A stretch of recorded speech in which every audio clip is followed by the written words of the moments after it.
महावीर नाम का एक शिव भक्त था। ये शिव भक्ति उसे अपने काम से मिली थी। महावीर भजन कीर्तन जागरण और धार्मिक समारोह में शिव बनता था। बदले में महावीर को जो भी पैसे मिलते वो खुशी खुशी उन पैसों को लेकर घर आ जाता था। माधवी, ये मेरी आज की कमाई। तुम कह रही थी ना थोड़ा राशन लाना है, तो ये रुपए काम आ जाएंगे। और अब तो तुम्हें अपने साथ साथ होने वाले बच्चे का भी ध्यान रखना है। तुम मेरी चिंता मत किया करो जी। अरे चिंता कैसे ना करूं? शादी के बाद हमारे जीवन में इतनी बड़ी खुशी आई है। मैं अपने आने वाले बच्चे को बहुत खुशियां दूंगा, खूब मेहनत करूंगा।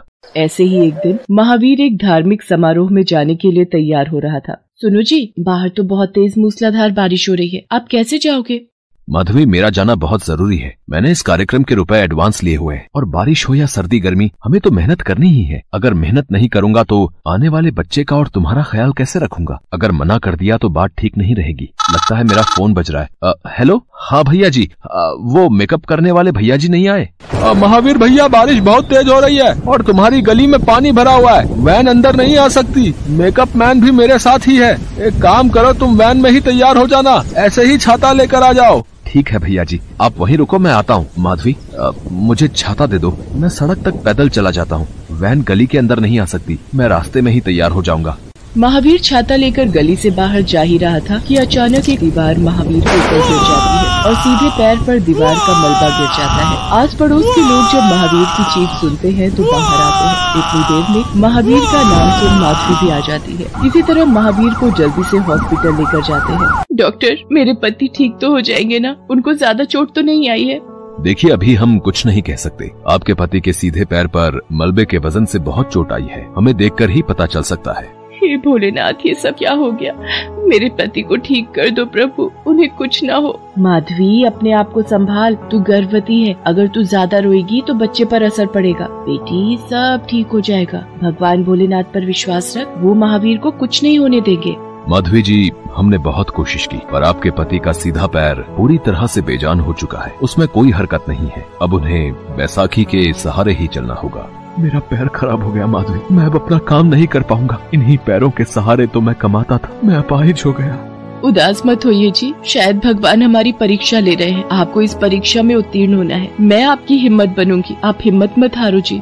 महावीर का पैर खराब होने से वो बैसाखी के सहारे चलता था। इसी कारण महावीर उस काम को नहीं कर सकता था जो काम अभी तक उसकी रोजी रोटी की कमाई का जरिया था। महावीर का काम बंद हो जाने से उसके साथियों ने भी उससे किनारा कर लिया। वो कहते हैं ना, सुख के सब साथी, दुख में न कोई। धीरे धीरे महावीर को पैसों की तंगी होने लगी और वो बहुत निर्धन हो गया। माधवी गर्भवती थी और उसे खाने को पर्याप्त भोजन नहीं मिल रहा था। इसी वजह से वो भी अब बहुत कमजोर हो गई थी। एक दिन महावीर बहुत रोने लगा। हे भोलेनाथ, आप देख रहे हैं ना मेरी क्या दशा हो गई है। मेरे पास इतने पैसे भी नहीं है कि मैं माधवी को भरपेट भोजन ला कर दे सकूं। वो बेचारी मुझसे कुछ भी नहीं कहती है, चुपचाप जो रूखी सूखी मिलती है वो खा लेती है। प्रभु, कल माधवी का महाशिवरात्रि का व्रत है और अपने घर में खाने को अन्न का दाना तक नहीं है। वो फलाहारी व्रत कैसे पूर्ण करेगी? प्रभु, मेरी सहायता करो। महावीर माधवी को बिना बताए अपनी बैसाखी के सहारे काम की तलाश में निकल पड़ता है। रास्ते में भगवान भोलेनाथ का मंदिर पड़ता है, पर महावीर सीढ़ियाँ चढ़कर दर्शन भी नहीं कर सकता था। इसलिए वो बाहर से ही भोले बाबा को नमन करके आगे बढ़ने लगता है। तभी महावीर भैया, ओ महावीर भैया, ये तो मदन फूल वाले की आवाज है। अरे मदन भैया, तुम? हाँ मैं। अरे बड़े दिनों बाद तुम्हें देख रहा हूँ। है ये सब मैं क्या देख रहा हूँ? ये कैसे हुआ भैया? महावीर मदन फूल वाले को सारी घटना सुनाता है। महावीर की दुख भरी बातों को सुनकर मदन की आंखों में आंसू छलक आते हैं।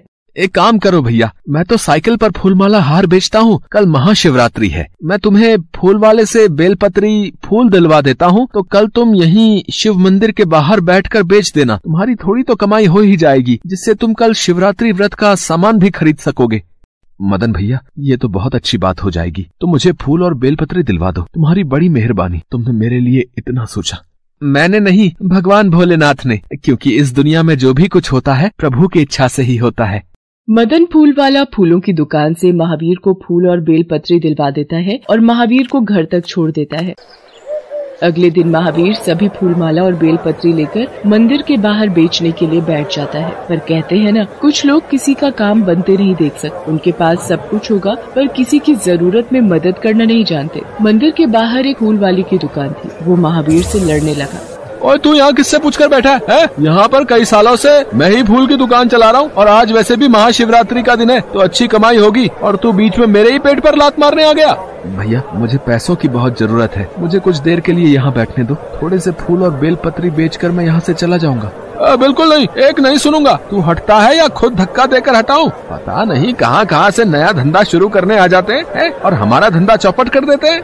बेचारा महावीर बैसाखी के सहारे फूलमाला और बेलपत्री के थैले हाथों में लिए मंदिर के किनारे खड़ा हो जाता है। मंदिर में आते जाते लोग उसे देखते हैं, पर महावीर की हालत देखकर कोई भी उससे फूलमाला और बेलपत्री नहीं खरीदता। महावीर भगवान भोलेनाथ को याद करके फूट फूट कर रोने लगता है।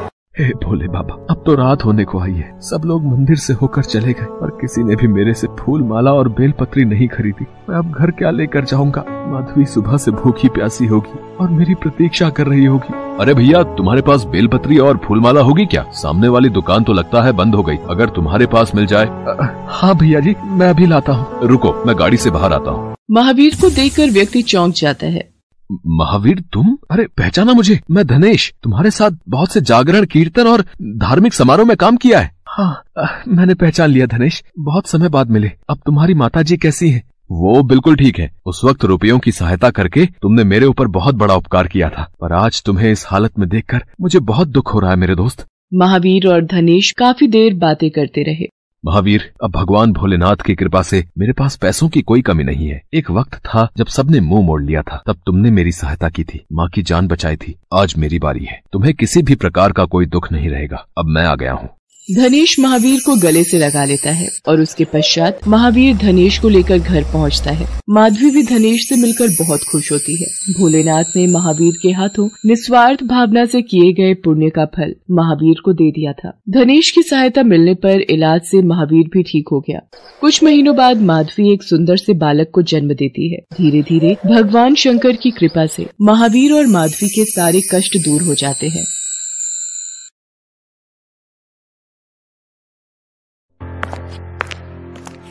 तपस्या अपने माता पिता के साथ भानपुर गांव में रहती थी।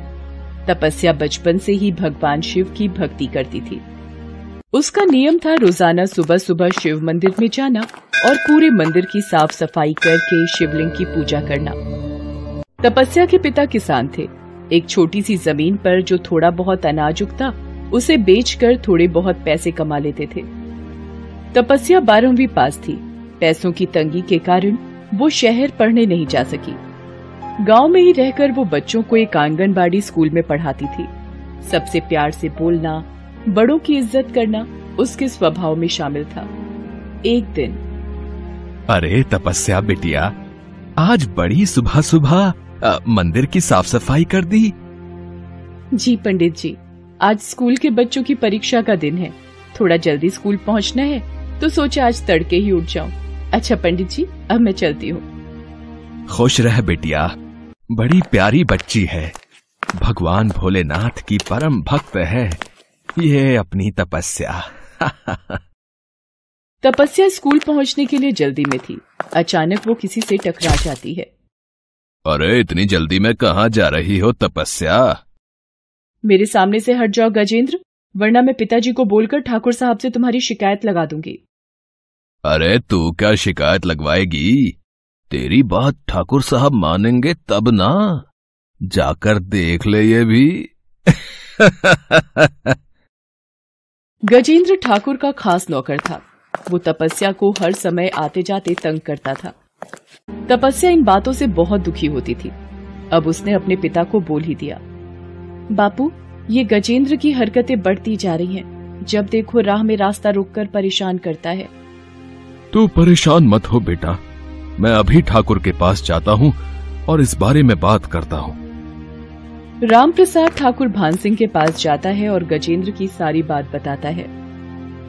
एक बात बोलूं राम प्रसाद, अपनी बेटी को घर में रख। इधर उधर गांव में मास्टरनी बनी घूमती रहती है। लड़कियों का घर में रहना ही शोभा देता है, समझा के? बेचारा राम प्रसाद एक गरीब किसान था, ज्यादा कुछ बोल नहीं सकता था। ठाकुर से गांव में सब डरते थे। वो चुपचाप वहां से चला जाता है। एक दिन शिव मंदिर के बाहर गजेंद्र फिर से तपस्या का रास्ता रोक लेता है और तपस्या का हाथ पकड़ने की कोशिश करता है। तपस्या उसे चांटा लगा देती है। गजेंद्र गुस्से में आ जाता है। मैं तुम्हें पुलिस के हवाले कर दूं, इससे पहले यहाँ से चले जाओ। देख लूंगा तुझे, बस एक मौका हाथ लगने दे। गजेंद्र गुस्से में भरा वहाँ से चला जाता है। तभी पंडित जी बाहर आ जाते हैं। अरे तपस्या बिटिया, ये गजेंद्र एक नंबर का गुंडा है। इसके मुंह ना ही लगो तो अच्छा है। अब अपना मन मत खराब कर बिटिया। अच्छा, अब परसों शिवरात्रि है तो मंदिर में ठाकुर साहब सोने का कलश और मां पार्वती को सोने के गहने चढ़ा रहे हैं। बहुत बड़ा भंडारा होगा। अपने माँ बाबू को भी दर्शन के लिए मंदिर लेती आना बिटिया, ठीक है ना? ठीक है पंडित जी, मैं ले आऊंगी। शिवरात्रि के दिन ठाकुर भान सिंह शिवलिंग पर सोने का कलश और माँ पार्वती को सोने के गहने चढ़ाता है। भीड़ के कारण तपस्या अपने माँ बापू के साथ मंदिर के बाहर ही खड़े होकर दर्शन करती है। अगले दिन तपस्या सुबह सुबह मंदिर की सफाई करके स्कूल चली जाती है। पीछे से अरे माँ पार्वती के गहने कहाँ हैं? मंदिर में चोरी हो गई। गहनों की चोरी किसने की? ठाकुर साहब को बताता हूँ। पंडित दौड़ता दौड़ता ठाकुर के पास जाता है। ठाकुर साहब, माँ पार्वती के गहने चोरी हो गए। क्या? अरे किसकी हिम्मत है जो इस गांव के मंदिर में मेरे द्वारा चढ़ाए गए गहनों को चोरी कर ले? पिताजी, मुझे टॉफी खानी है, अभी इसी वक्त। अरे ठकुराइन, अरे ये बंसी को अंदर ले जा, यहाँ जरूरी बात चल रही है। ठाकुर का बेटा बंसी कुछ साल पहले सिर में आई चोट के दौरान मंदबुद्धि हो गया था। बहुत इलाज कराने के बावजूद भी वो ठीक नहीं हुआ था। अरे ओ गजेंद्र, जरा जीप निकाल, मंदिर में गहनों की चोरी हो गई है। पिताजी, मैं भी आपके साथ चलूंगा। अरे अभी हम काम से जा रहे हैं, ठकुराइन इसे अंदर लेके जा। नहीं, मैं भी चलूंगा, मुझे जाना है जीप पर घूमने। अच्छा चल बैठ जा, तू ना मानेगा आज। ठाकुर मंदिर पहुंचता है और आसपास में सभी से पूछताछ की जाती है, पर कोई भी जवाब नहीं मिलता। आखिर चोर है कौन? अरे ऐसी हिम्मत कौन कर सकता है? ठाकुर साहब, ये पता चल जाए कि आज सुबह सुबह मंदिर कौन आया था, बस वही मंदिर के गहनों का चोर है। ये ठीक रहेगा। क्यों पंडित जी, सबसे पहले सुबह सुबह कौन मंदिर आता है, कुछ पता है के? ठाकुर साहब, सुबह सुबह तो बस तपस्या बिटिया ही मंदिर की साफ सफाई करने आती है और पूजा पाठ करके चली जाती है, पर उसे तो ये कार्य करते हुए बरसों बीत गए। अरे पंडित जी, इंसान की नियत बदलते देर नहीं लगती। अरे तपस्या को अभी बुलवाओ। ठाकुर अपने एक आदमी को तपस्या के घर भेजता है। तपस्या कहाँ है? उसे ठाकुर साहब ने अभी इसी वक्त शिव मंदिर बुलाया है। मेरी बेटी को ठाकुर साहब बुला रहे हैं, पर क्यों? सुनो जी तपस्या के बापू, तपस्या को ठाकुर साहब ने बुलाया है। अब क्या काम है ठाकुर साहब को तपस्या से? पता नहीं, मंदिर में गहनों की चोरी के सिलसिले में पूछताछ करनी है शायद। मुझसे पूछताछ करनी है? जल्दी चलो, ठाकुर साहब गुस्सा करेंगे, जल्दी चलो। चलो बापू, पता नहीं मुझसे क्या काम है। तपस्या शिव मंदिर पहुंचती है। अरे तपस्या, सच सच बता दे, मंदिर के गहने तूने कहाँ छिपाए हैं? कौन से गहने ठाकुर साहब? मैंने कोई गहने नहीं चुराए। सुबह तो माँ पार्वती के ऊपर गहने थे जब मैं आई थी। तो क्या गहनों को जमीन निगल गई या आसमान खा गया? सीधी तरह बता दे, गहने कहाँ हैं? ठाकुर साहब, मेरी बेटी ने कोई चोरी नहीं की, हमारा विश्वास कीजिए। मेरी बेटी परम शिव भक्त है, वो भला ऐसा घिनौना काम क्यों करेगी? अरे चल हट रे, ठाकुर साहब के आगे आंसू मत बहा। ये लड़की अभी गहने वापस करेगी। हे भोलेनाथ, मैंने आपकी सच्चे मन से हमेशा पूजा की है।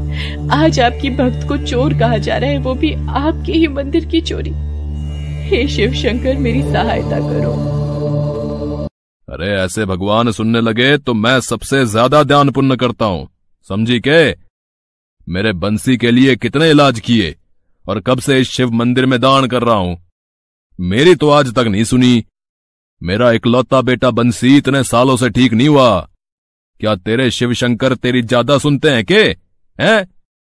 तो बोल उन्हें मेरे बंसी को ठीक कर दें। क्या है उनमें इतनी शक्ति है जो तेरी सुन लेंगे और गहनों के चोर का पता चल जाएगा? बात कर रही है। तभी तपस्या को बंसी के हाथ में एक चूड़ी दिखाई देती है जो माँ पार्वती को चढ़ाई गई थी। ठाकुर साहब, आपके बेटे बंसी के हाथ में कुछ है। माँ पार्वती को चढ़ाई गई चूड़ी? रे बंसी, ये तेरे हाथ में कैसे आई रे?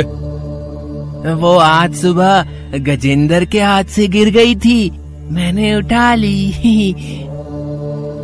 ये झूठ बोल रहा है ठाकुर साहब। बंसी ने कहीं और से ले ली होगी। आप इस पागल की बातों पर विश्वास मत कीजिए ठाकुर साहब।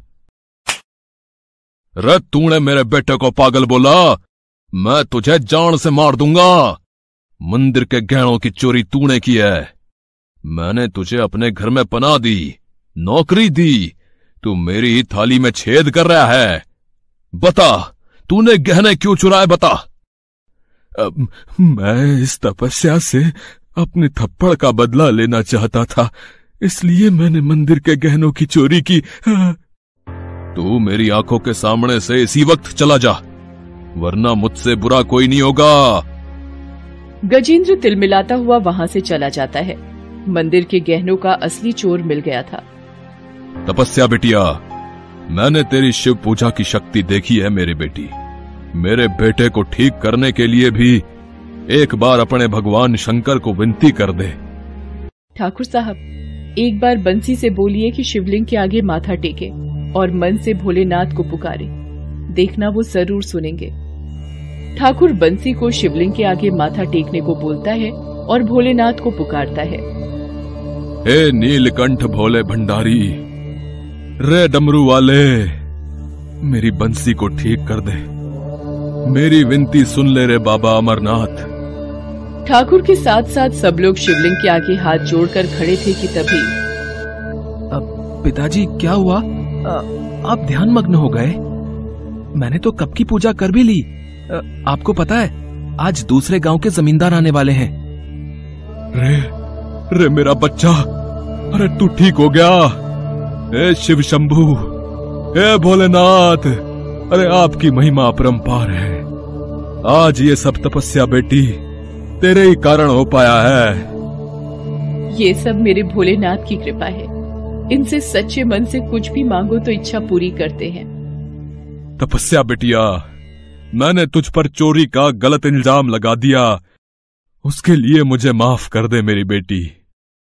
ठाकुर साहब, आज आपका बेटा ठीक हो गया, मुझे इसी बात की खुशी है। ठाकुर साहब, अब हम चलते हैं। तपस्या की माँ भी घर में चिंतित होगी।